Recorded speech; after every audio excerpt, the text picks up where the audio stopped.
भगवान श्री कृष्ण भगवान एवं सुदामा की कहानी। सुदामा पर कृष्ण भगवान की कृपा।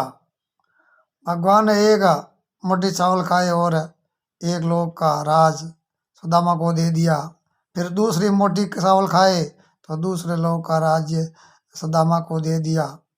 श्रीमद् भगवद गीता में एक मुट्ठी चावल का वर्णन है, लेकिन संत महात्मा कहते हैं कि नहीं, कृष्ण ने 2 मुट्ठी चावल खाए थे।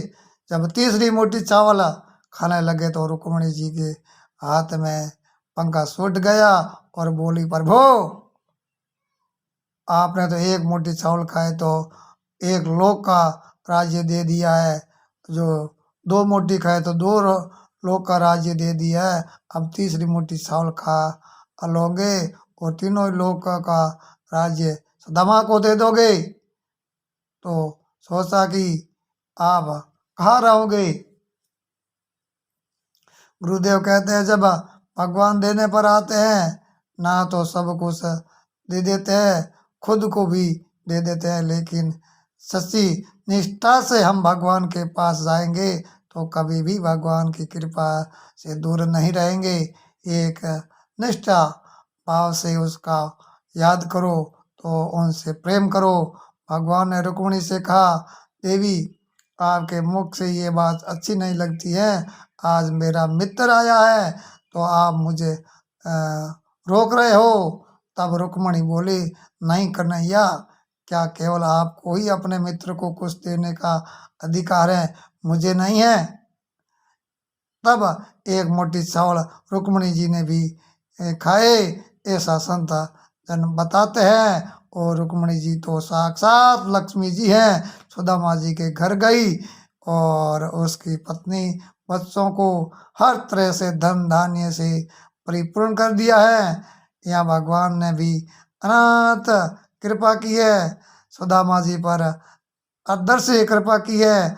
आज सुदामा भी पर गुरुदेव कहते हैं कि संसार का आदमी किसी के लिए कुछ करेगा तो गाता फिरेगा, लेकिन भगवान किसी से कुछ नहीं कहते हैं और अनंत कृपा कर देता है, क्योंकि भगवान से ज़्यादा कौन दे सकता है। आज सुदामा जी महाराज भी भगवान की कृपा को समझ नहीं पाए हैं। सुदामा जी महाराज आए तो 2-4 दिन के लिए थे और सब महीने हो गए हैं। एक दिन सुदामा जी कहते हैं, कन्हैया अब हमें आज्ञा दीजिए। भगवान बोले, पधारिए, जाइए जाइए। सुदामा सोचते हैं कि कन्हैया ने एक बार भी नहीं कहा कि 2 दिन और रुक जाओ, और अब आज्ञा दी है तो जाना तो पड़ेगा। सुदामा जी ने पूछा, कन्हैया तेरी भाभी को कुछ देना है तो लेना हो या कुछ कहना हो तो बता दो।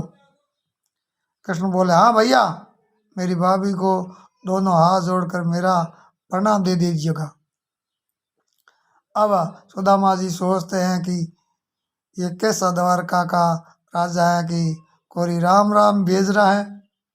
तो सुदामा जी अब चलने लगे हैं और मन में सोच रहे हैं कि चलो अच्छा ही हुआ कि कन्हैया ने कुछ नहीं दिया, नहीं तो दोस्ती की गरिमा खत्म हो जाती और मेरी भी वैसे ही कुछ मांगने की या लेने की इच्छा नहीं थी।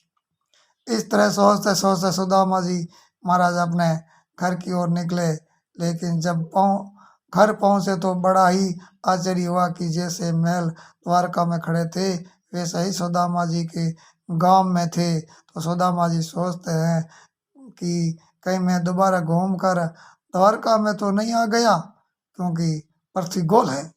लोगों से पूछा, ये कौन से राजा का नगर है? तो लोग बोले, ब्राह्मण देवता, ये सुदामा नगर है। तो वहाँ पर एक बहुत ही सुंदर महल खड़ा है और महल की खिड़की पर उसकी पत्नी खड़ी है। पत्नी का नाम सुशीला। सुशीला ने अपने नौकरों को सुदामा को लेने के लिए भेजा है। जब सुदामा ने अपनी पत्नी को देखा तो गहनों से लदी खड़ी है। सुदामा ने पूछा, ये सब तुझे किसने दिया? सुशीला बोली, आप तो द्वारका गए थे और आपके पीछे से भगवान श्री कृष्ण के कुछ सेवक आए और मुझे ये सब देकर चले गए। सुदामा जी बोले, नहीं सुशीला, तू सच बता, ये सब किसने दिया है? यदि तू सच नहीं बताएगी तो मैं तुझे घर से नहीं रहने दूंगा। सुशीला बोली, यदि आपको विश्वास नहीं है तो अपने मित्र से खुद ही पूछ लो। सुदामा बोले, हाँ, कहा, हे कन्हैया। सुशीला कहती है, अंदर ही बैठे हैं। सुदामा बोले, वह तो द्वारका में है। तो सुशीला अपने पति का हाथ पकड़कर अंदर लेकर गई और भगवान के मंदिर में और श्याम सुंदर की मूर्ति के सामने खड़ा किया और सुदामा जी से बोले, आज तो मूर्ति से प्रकट होना पड़ेगा। अगर तू आज नहीं आया तो, और तूने ये नहीं कहा कि अगर सारा धन तूने दिया है तो मैं सुशीला को घर में नहीं रखूंगा।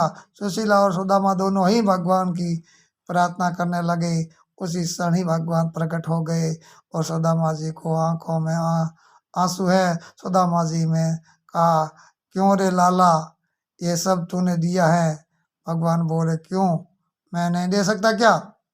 सुदामा बोला, जब आपकी मन की जानते ही हो तो आपने द्वारका में क्यों नहीं बताया कि मुझे और चलने समय भी कोरी राम रामी में विदा किया है? भगवान बोले, देख सुदामा, सच सच बताना कि तेरे दिल में तुमसे कुछ लेने की इच्छा थी क्या? सुदामा जी बोले, बिल्कुल नहीं प्रभु, आपकी कृपा ही काफ़ी है, मुझे कुछ नहीं चाहिए था।